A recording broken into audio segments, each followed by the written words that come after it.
কি রে শীতল, তাড়াতাড়ি আয়। মেকআপ করছি মা, আসছি। শীতল মেকআপ করে বাইরে আসে। তার মা তো বাইরে আগে থেকেই অপেক্ষা করছিল, কারণ তারা মন্দিরে যাবে।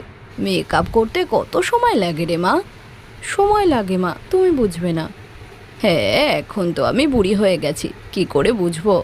কিন্তু মা, ঘরের কাজও তো শিখতে হবে, নইলে শ্বশুরবাড়ি গিয়ে কি করবি? ওখানে গিয়েও মেকআপই করব। আমি একটা বিউটি পার্লার খুলব। আচ্ছা, তাহলে বাড়ির কাজ কে করবে? কাজের লোক রাখবো মা, পার্লার থেকে অনেক টাকা আসে। আমি তো দারুণ মেকআপ জানি। আর যদি তোর শাশুড়ি তোকে কাজ করতে না দেয়, তাহলে তাহলে শাশুড়ি বদলিয়ে ফেলবো। তুইও না মা, যা ইচ্ছে তাই বলিস। চলো মা, দেরি হয়ে যাচ্ছে। এরপর শীতল আর তার মা মন্দিরে গেল। মন্দিরের পুরোহিত মশাই তাদের পরিচিত